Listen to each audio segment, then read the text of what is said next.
조갑제 TV 시청자 여러분 안녕하십니까? 2019년 12월 4일 자정 무렵입니다. 그동안 제가 여러 차례 보도한 게 있습니다. 제가 직접 취재한 면도 있지만은 특히 미국에 계시는 설갑수 씨의 도움을 받아서 이분의 취재 내용을 소개를 해 드리는 걸 주로 했습니다. 즉 황당무계한 전두환 전 대통령에 대한 왜곡이 아니라 오보이고 조작에 가까운 JTBC의 보도, 그 근거가 되는 팩트가 완전히 허위로 밝혀진 사실입니다. 이것은 설갑수 씨라는 분입니다. 이분이 파헤친 것인데, 이 설갑수 씨는 황석영 씨가 쓴 광주 사태 관련 책을 영문으로 번역한 분입니다. 이분이 JTBC가 원래 들어와서 김용장이라는 사람을 내세워 가지고, 이분은 김용장 씨는 당시에 광주에서 미군 군사 정보관으로서 밀리터리 인텔리전스 스페셜리스트로서 광주 사태를 취재해서 상부에 보고를 올렸는데, 그 보고 내용 중에 1980년 5월 21일 전두환 당시 국군 보안사령관이 헬기를 타고 내려와 가지고 사격 명령에 관계를 했다 하는 정언이었습니다. 그런데 JTBC가 보도를 하니까 지난 5월에는 이 사람이 서울에 나타나 가지고 여당 더불어민주당 의원들의 적극적인 음호, 그리고 5.18 단체의 적극적인 후원 하에서 기자회견을 하고, 이 기자회견한 내용이 5월 18일 전후로 전 언론을 뒤덮었습니다. 그런데 언론은 이 사람이 주장하는 것을 검증을 하지 않았어요. 마치 진실인 것처럼 보도를 했는데, 여기는 아주 한국의 보수 정통 언론이라고 불리는 언론까지 포함돼 가지고 결과적으로는 한국에 있는 전 언론 몇 개 반론을, 전두환 대통령 측의 반론을 소개한 몇 개 언론 빼고는 다 오보를 했습니다. 오보를 했는데 결국은 이게 JTBC를 수렁에 빠뜨리고 말았습니다. 왜냐하면 JTBC가 이 오보로서 상을 받았습니다. 무슨 상이냐 하면 그것도 다른 상도 아니에요. 5.18 기념재단과 광주 전남기자협회가 5.18 언론상 취재보도 부문 수상작으로 JTBC의 5.18 진상규명 연속보도를 선정한 겁니다. 지난 여름이었습니다. 자, 오보로, 희대의 오보로 상을 받았으니까 이제 앞으로 JTBC가 어떻게 나올지 궁금한데요. 이 설갑수 씨는 레디안이란 매체에 자기의 취재 전말기를 자세하게 썼어요. 자세하게 써가지고 그 김용장이라고 나온 이 소동의 주인공은 미안하지만은 군사 정보관이 아니고 밀리터리 인텔리전스 스페셜리스트가 아니고 언어 전문가, 쉽게 말하면 통역을 한 사람이다. 그리고 미국 군사 정보기관의 엄격한 규칙에 따르면은 외국 국적을 가진 언어 전문가는 절대로 군사 정보 관련 보고서를 쓸 자격이 없다 하는 것을 면밀하게 몇 달에 걸쳐서 미국 기관을 취재를 하고 정보 공개도 요구해가지고 확정적으로 밝혀냈습니다. 그 조갑제닷컴에 요약된 기사가 있으니까 읽어보시고, 레이디안도 읽어보시고, 제가 올린 동영상도 참고해 주시기 바랍니다. 설갑수 씨는 이 긴 기사 말미에 한국 언론을 부끄럽게 만드는 이 긴 기사 왜 부끄럽냐? 오보면은 오보로 밝혀졌다고 정정을 해야 됩니다. 어느 한 언론도 정정하지 않았습니다. 물론 JTBC도 이 기사 말미에 다음과 같이 썼어요. 사람은 실수를 하고 언론은 오보를 한다. 그러나 실수가 의도된 것이라면, 오보가 기획된 것이라면 책임져야 할 잘못인 것이다. 그 잘못이 한나라의 현대사 중 가장 아픈 상처를 덧나게 하는 일이라면 그 책임은 중대하다 아니할 수 없다.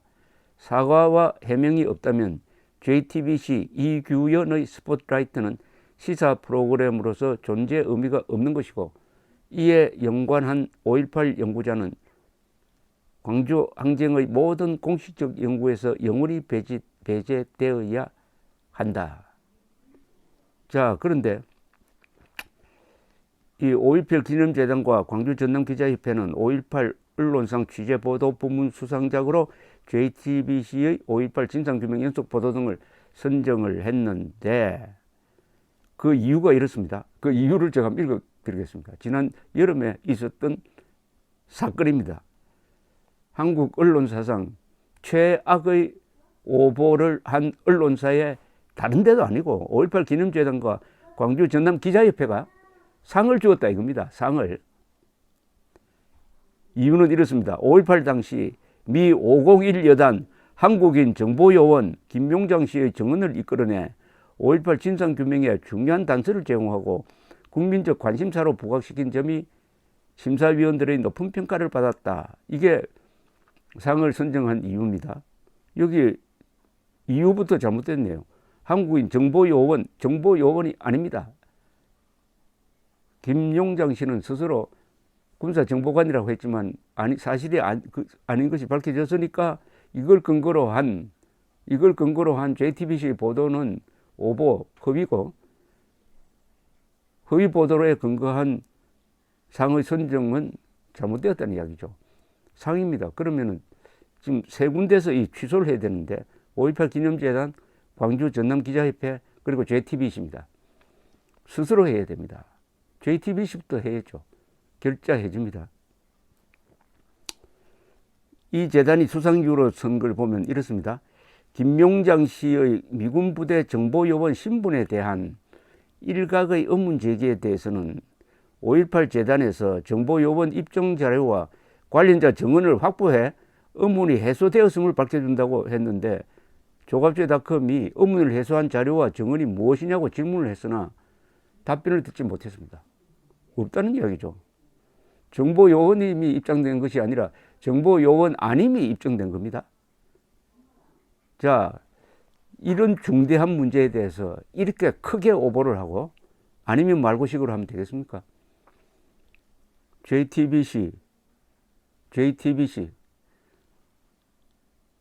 JTBC와 관련한 보도를 많이 해왔습니다만은, 그것은 뭐 여기 이 논지와 뒤섞지는 않겠습니다. 할 말은 많지만은 우선 주제를 선명하게 하기 위해서 5.18 재단은, 더구나 5.18 재단과 여기 한국 광주 전남 기자협회가 공동으로 했다는 데 문제가 있습니다. 광주 전남 기자협회 기자들 단체입니다. 기자들 단체가 오보로 밝혀진 사안에 대해서 상을 주었으니까 이건 큰 사건이죠. 그러나 지금 한국 분위기가 광주 사람과 관련된 보도는 조심하는 분위기라서 지금 한국 언론이 의도적으로 이 심각성을 뭉개고 있지만 그게 오래 못 갈 겁니다. 다만 최근에 한 몇 달 전에 MBC PD 수첩을 담당했던 PD가 언론 전문지에 중요한 이야기를 했어요. 김용장이라는 사람이 MBC에 출연하고 싶다고 했지만 자기들이 조사를 해보니까 신빙성이 없다는 판단을 해서 거절했다. 이렇게 딱 나와 있습니다. 그 정도입니다. 그 언론 전문지에 나와야 될 성격이 아니죠. 그것은 MBC 9시 뉴스 머리 기사로 나와야 할 성격입니다.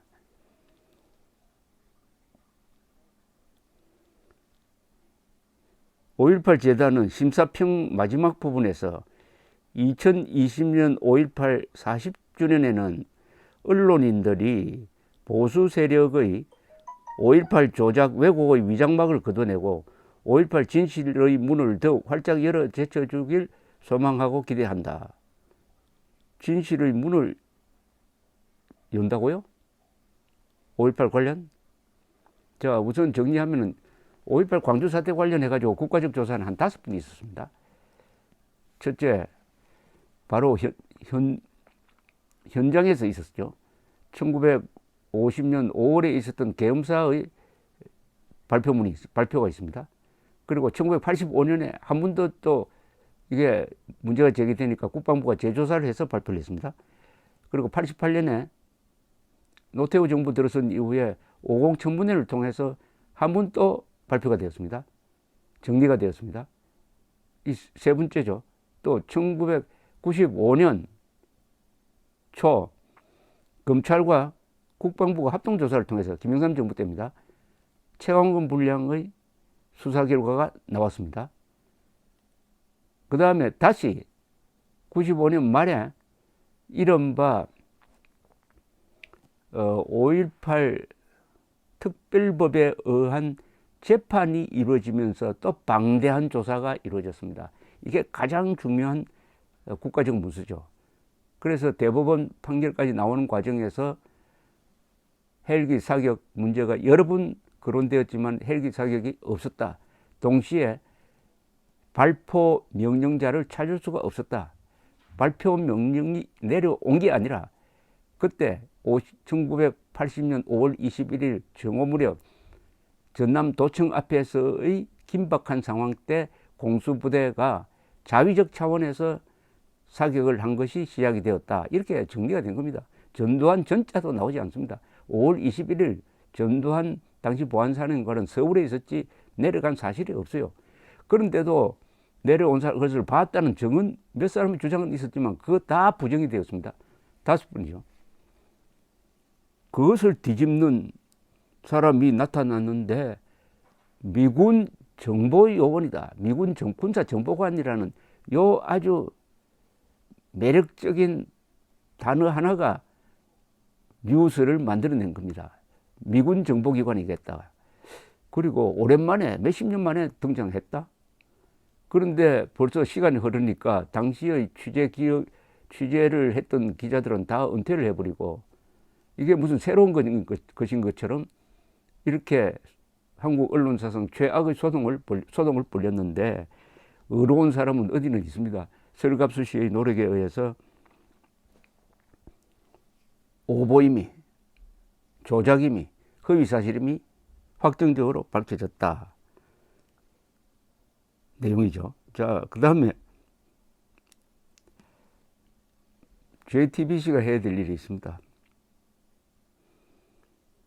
JTBC는 그 보도를 통해서 지금까지 한 번도 자신들의 입장을 밝힌 적이 없습니다. 설갑수 씨가 계속 문제를 제기해도 설갑수 씨에 대해서 공식적인 반응을 내어본 적이 없습니다. 아마 이렇게 생각하겠죠. 그게 작은 언론에서 거론되다가 묻힐 것이다. 이렇게 되겠는데 이게 진실이라는 게 발이 있습니다. 발이 있어가지고 찾아다닙니다. 여기저기 찾아다니면서 이제 머지않아 손석희, JTBC 그리고 이것을 집중적으로 보도했던 기자들이 항복을 할 때가 반드시 올 겁니다. 그 전에 스스로 해야 됩니다. 스스로 해결해야 됩니다. 그 첫 번째는 JTBC가 이 상을 취소하고 취소하는 것은 기념재단에서 해야 되겠군요. 준 사람이 취소를 해야 되고 받은 것을 반납을 하는 게 좋겠습니다. 반납 이런 사유로 해가지고 이것은 오보로 밝혀졌다. 사과한다. 이런 식으로 문책을 한다. 그리고 상은 왜냐하면은 반납을 하지 않으면은 5.18 기념재단과 광주 전남 기자협회와 JTBC는 공동운명체가 되어버립니다. JTBC가 해결해야 다른 두 기관이 명예를 보존할 수 있기 때문입니다. 세계 언론사에 이런 일이 많이 일어나고 있습니다. 워싱턴 포스트 여자 기자가 마약에 중독된 어린이를 취재를 했다 해가지고 퓰리처상을 받았습니다. 근데 완전 조작으로 밝혀졌어요. 그러자 별도 위원회를 만들어가지고 조사를 한 다음에 해명하는 긴 기사를 썼습니다. 그에 준하는, 그보다 더 문제가 많은 오보를 했습니다. 손석희 JTBC가 과연 언론기관이냐 아니면 선동기관이냐의 지금 길목에 서 있습니다. 지켜보겠습니다. 감사합니다.